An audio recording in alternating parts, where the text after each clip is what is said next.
ao inventário dos bens da Globonet, informando aqueles que estariam possivelmente sujeitos a esse regime de reversibilidade, particularmente aqueles que estão relacionados ao fornecimento, né, de capacidade adicional.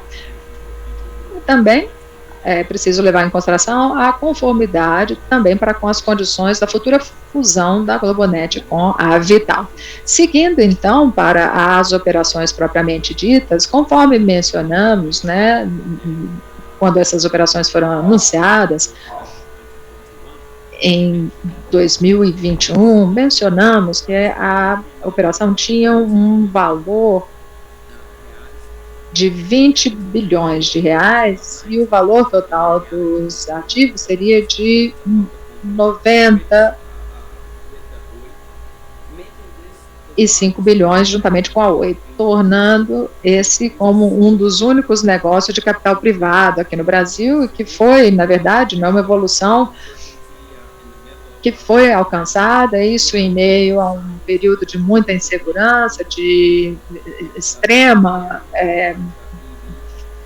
oscilação de mercados, né, e com um IQV bastante elevado, né. Só nos lembrando aqui dos números para o cálculo, nós tínhamos ali, né, o nosso EV de 20 milhões, né, se adaptando aí a Vital com a Oi de 2,6 bilhões de reais, tá, de dívida, e um EV de pre-money de 17 milhões de reais. Considerando que essa dívida pós-petição a partir estava na casa aí de 1,1 milhões de reais, o EBITDA de 2021, melhor dizendo, né, o EV com o EBITDA da Vital eram de 18,1 vezes. Esse era o benchmark, né, da nossa visão global para a infraestrutura, considerando, né, o conjunto de acordos chegando aí de 1 a 10 vezes. Então nós estávamos, digamos assim, né, no extremo superior, né, desse espectro em relação à capacidade para os ativos.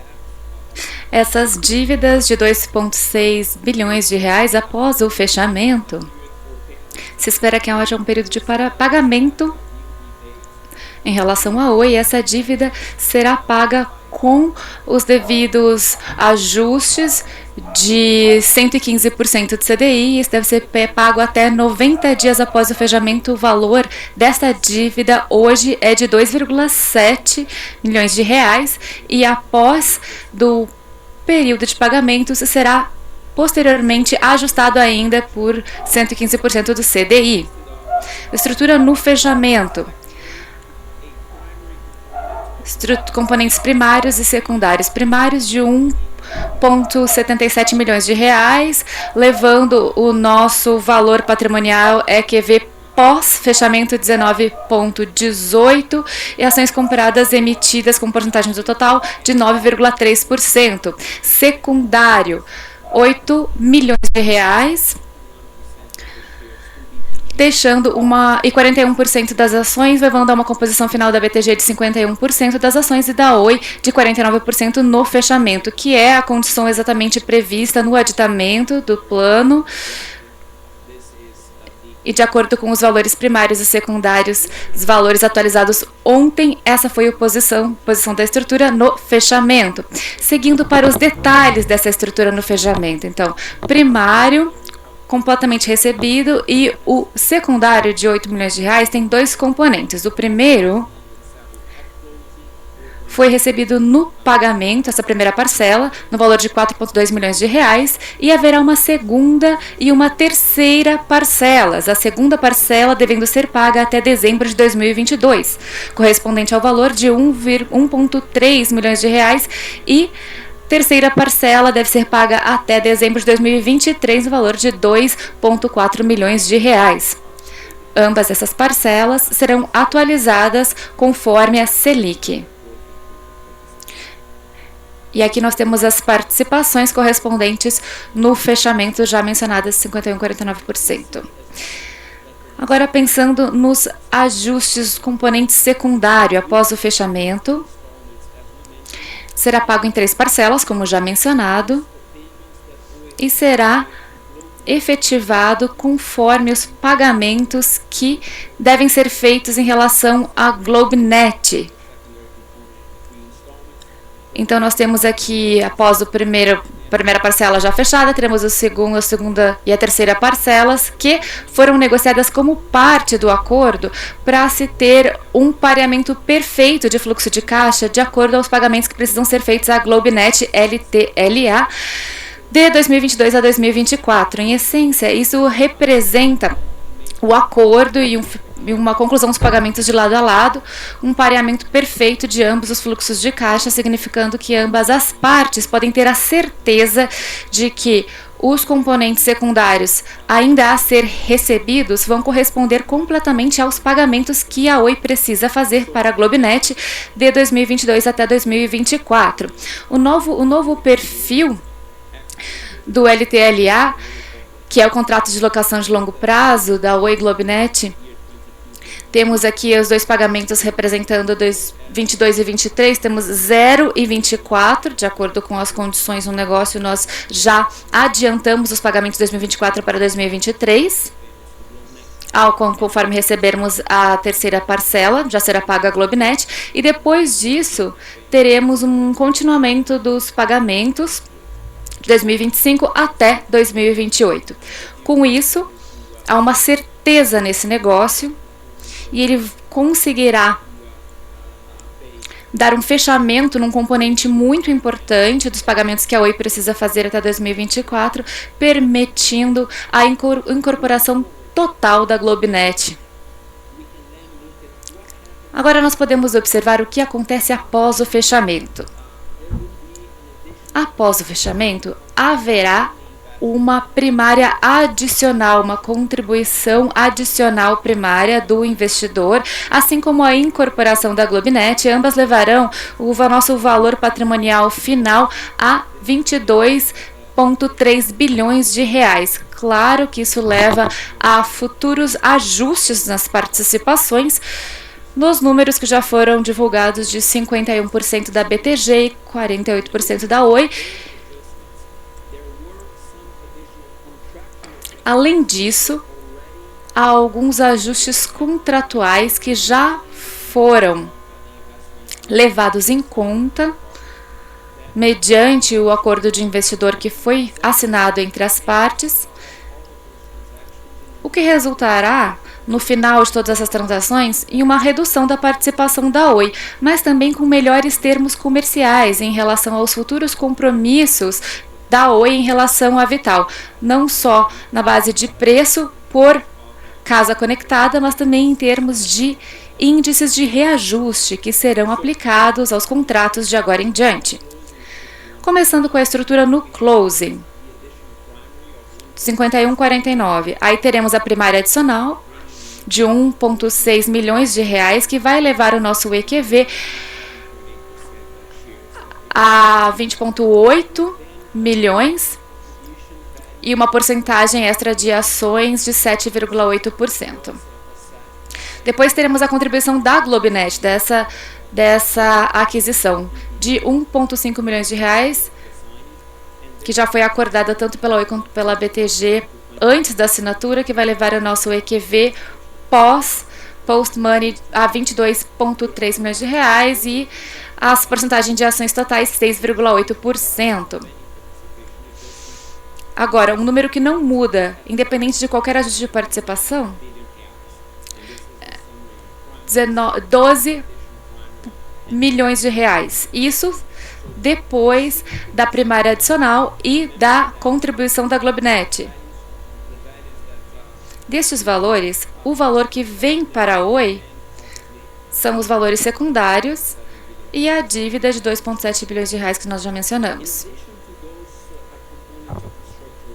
Além desses componentes da estrutura que já eram sabidos no momento da assinatura do contrato, após todas as discussões e o acordo das condições, todas as métricas que tiveram que ser observadas antes do fechamento e previstas para os acordos de investimento, temos dois componentes adicionais de ajuste de preço.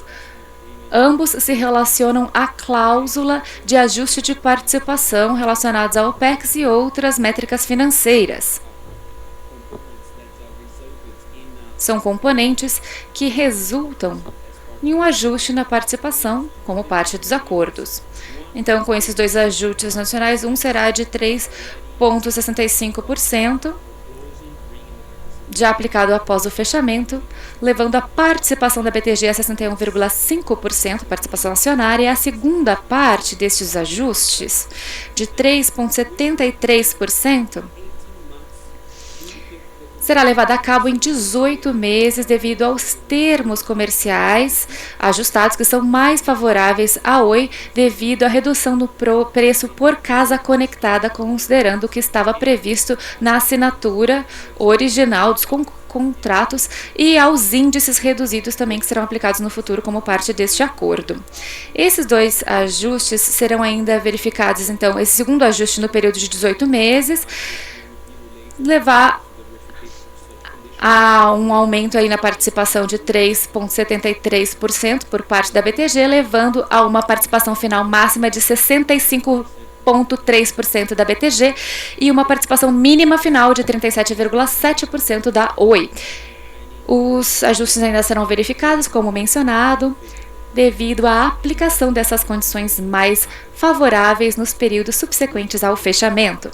Indo adiante, podemos então falar de outros detalhes da transação e o que pode ser esperado a seguir, começando com as operações da Vital e da Oi.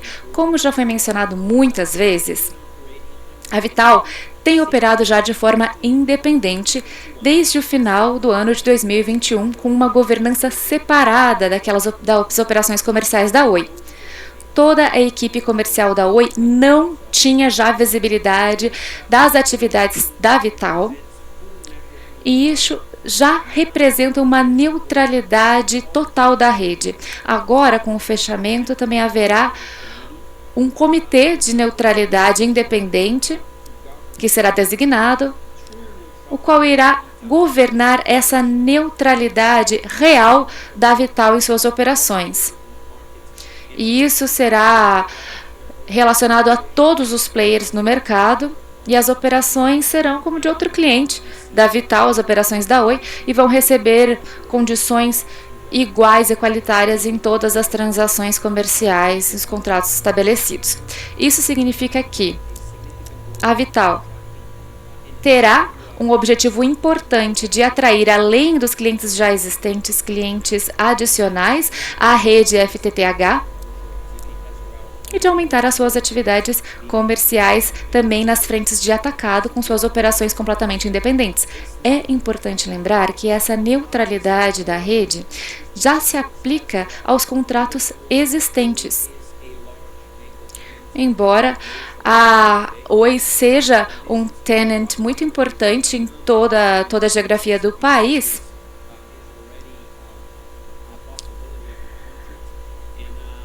a possibilidade de passar essa responsabilidade para a Vital em algumas regiões do país já é uma possibilidade prevista em contrato, nas mesmas condições que se aplicam à Oi hoje. Outros ajustes também que vale a pena mencionar, que são importantes mencionar, é que esse fechamento foi feito usando o que se chama um modo lockbox. Ele se iniciou no dia 1º de janeiro de 2022.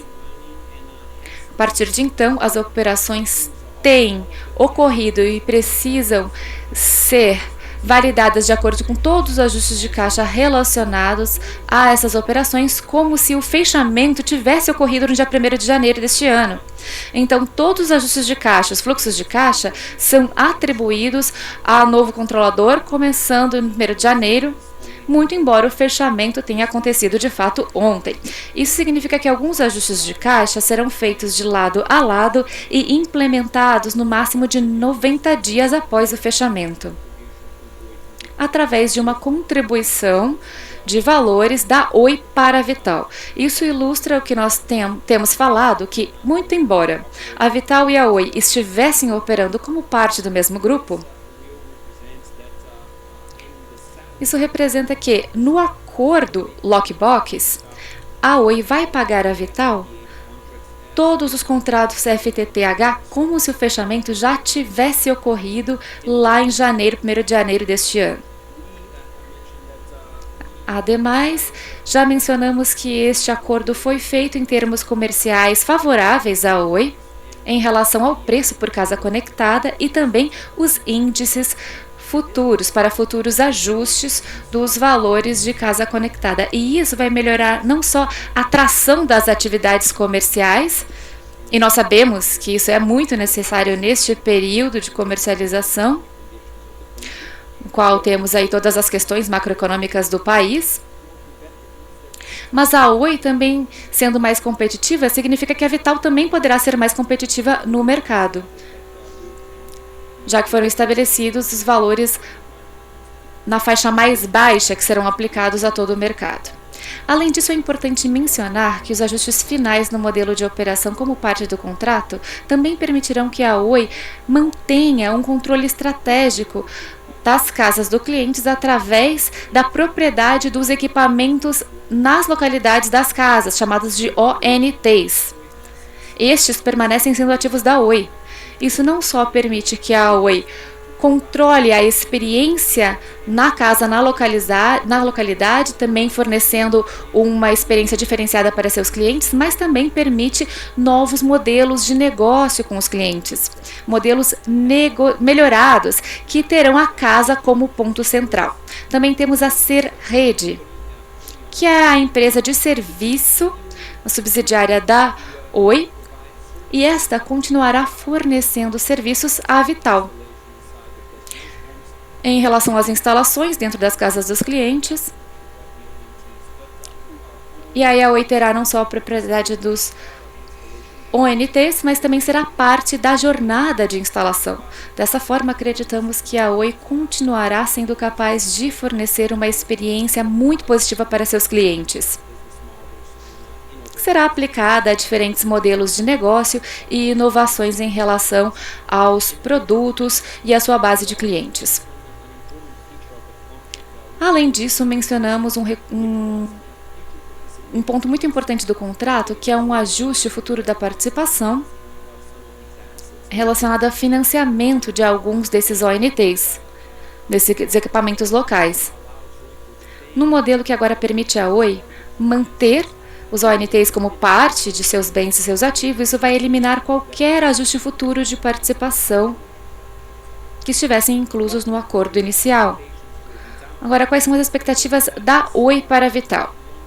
Nós sabemos que, com parte da nossa estratégia de médio e longo prazo de sustentabilidade, esperamos uma valorização significativa de nossas ações da Vital, com potencial de gerar eventos de liquidez ou capacidade adicional de refinanciamento de nossas obrigações no longo prazo, nos próximos 2-3 anos. Já mencionamos muitas vezes que esperamos que agora a Vital, livre das participações desta camada do mercado e sendo uma rede com atividade verdadeiramente neutra, possa expandir seu valor de maneira significativa, não só em termos de crescimento, mas também em termos de sua capacidade de atrair mais clientes. Acreditamos que isso vai desbloquear valores que podem ser futuramente alavancados ao se aplicar esse modelo para toda a base de infraestrutura da Oi. E isso pode ser verificado no valor de EBITDA que já foi atraído no fechamento da operação.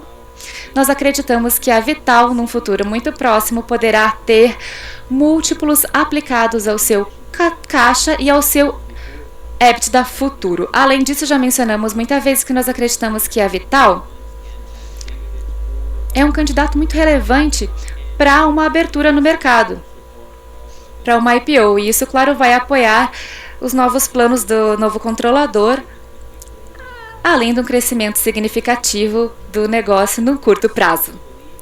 Pois bem, nós, portanto, acreditamos que isso vai ajudar a abordar um pouco dessa questão do caixa, que vai ajudar na equação de sustentabilidade. Obviamente, agora, né, com esse alívio em relação às necessidades de capital e às transferências de capital de investimento para a Vital e para a infraestrutura, a Oi também será capaz de trabalhar com um novo modelo que agregará uma nova capacidade significativa, né, para um fluxo de caixa operacional em curto prazo. E, por fim, é importante mencionar que nós, com o acordo dessa transação, nós também vamos levar a uma redução significativa da dívida da Oi com o repagamento dos debêntures da Infraco que foram emitidos no ano passado, né? Então, o fechamento, a conclusão da transação ontem, a Oi quitou integralmente todos os compromissos das debêntures conversíveis, né, dessa primeira emissão da Vital, com a Brookfield e a Farallon, no total de 3,2 bilhões de reais, conforme previsto nessa escritura, né? E esses 10,5 bilhões de reais foram resultado, né, de um valor no ano passado, e, levando em consideração todos os juros, né, e demais tarifas aplicáveis, né? E com isso nós agora vamos retornar, né, à independência original da Oi, que, levando em consideração todas as reduções que já foram feitas, né, lembrando também a redução total daquela dívida do BNDES, que também foi paga na sua integralidade após aquele acordo que foi firmado no mês passado.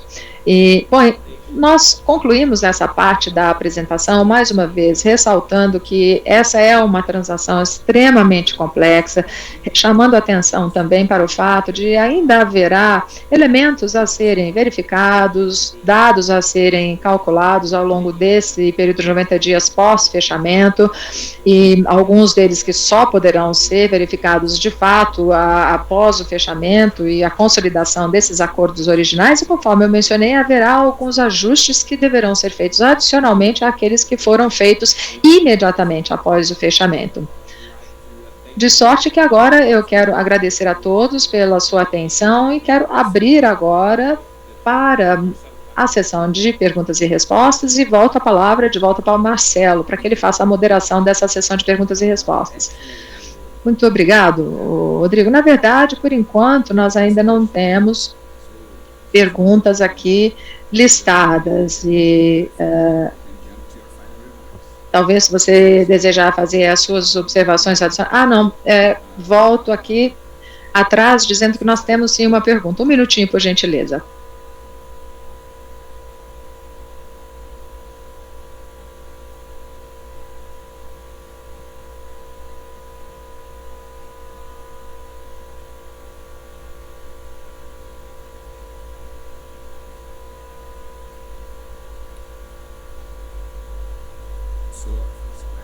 Muito bem, a nossa primeira pergunta vem do André Salles, da UBS.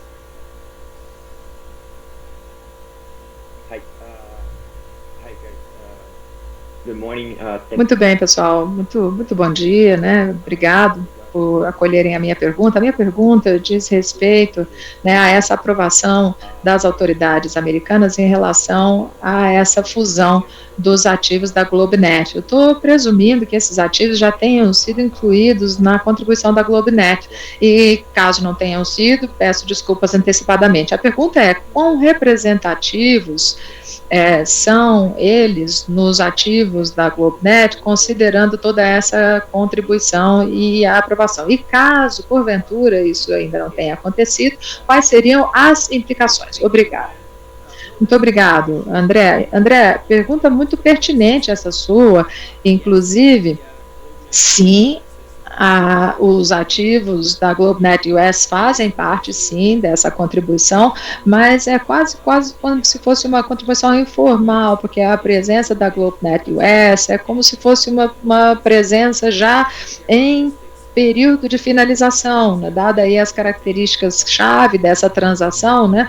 Nós temos aí toda aquela capacidade que a GlobeNet tem, então nós esperamos que sim, essas duas aprovações sejam obtidas muito em breve, e essa assinatura do acordo com a TIM Telecom é um indicativo disso. Nós inclusive já assinamos esse acordo e a parte de questionamentos já foi concluída, então agora nós temos apenas um procedimento de pura formalização por meio da parte americana, portanto esperamos uma aprovação em breve. Muito embora, voltando aqui ao âmago da sua pergunta, nós não esperamos que esse seja o caso, né? Mas se porventura enfrentarmos algum atraso ou qualquer outro tipo de impedimento para a aprovação americana, nós temos cláusulas contratuais que permitem a manutenção de toda essa contribuição substancial da GloboNet em termos de fluxo de caixa,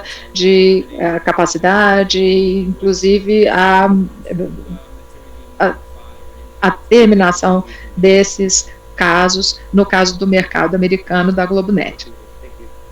Sim, muito, muito claro, obrigado.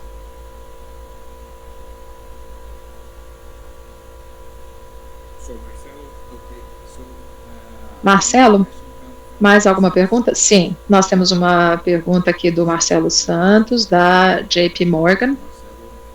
Marcelo, fique à vontade, por favor.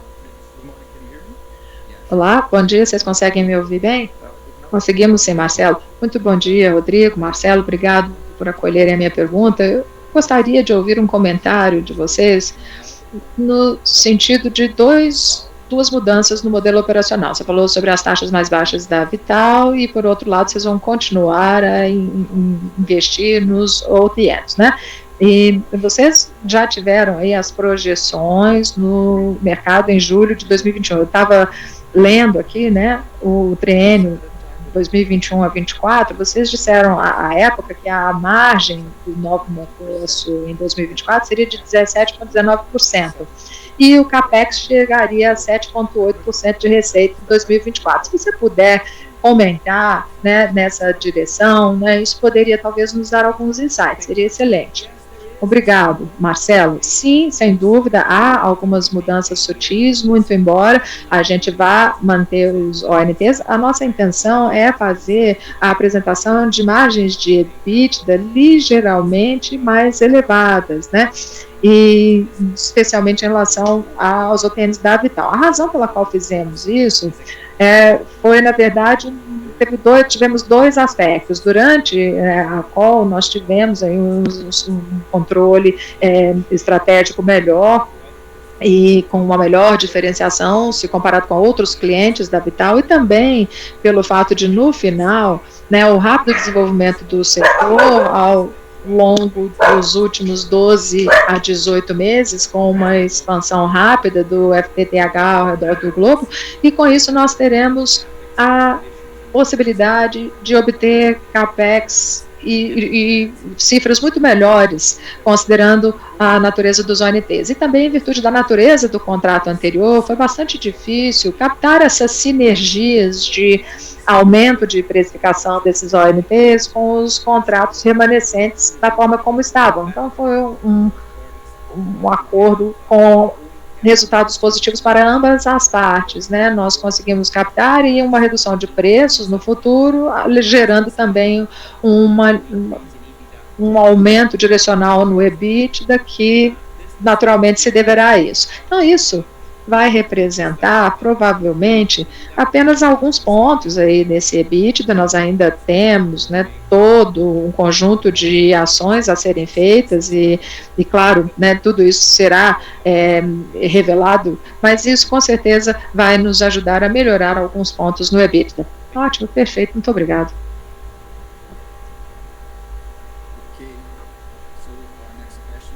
Muito bem, então a nossa pergunta vem aqui do Carlos Cerqueira, né, um analista também da BTG Pactual.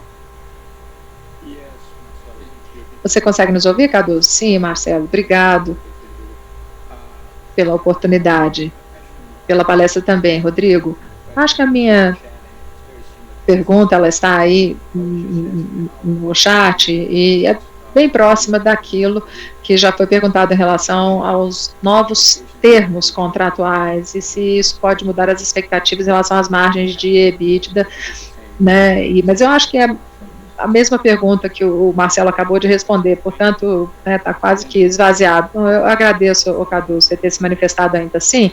E eu, na verdade, até queria abordar uma das perguntas que está lá no formulário de perguntas e respostas, e nós vemos que em relação à estrutura da nova Oi, nós já afirmamos que com esse ajuste, obviamente, né, o valor desses ONTs, assim como também o próprio valor dos ativos, né, vai permanecer na Oi. Então, nenhum valor aí desses ONTs existentes, né? Vocês possivelmente se lembram que a gente teve aí quase 4,5 milhões de assinantes e eles vão permanecer na Oi. E isso está assim um pouco acima de R$1 bilhão, né? O valor de ativos que permanece. Marcelo?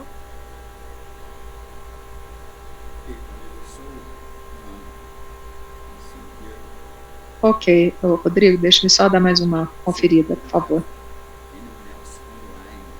Até o momento, não temos mais candidatos a perguntas.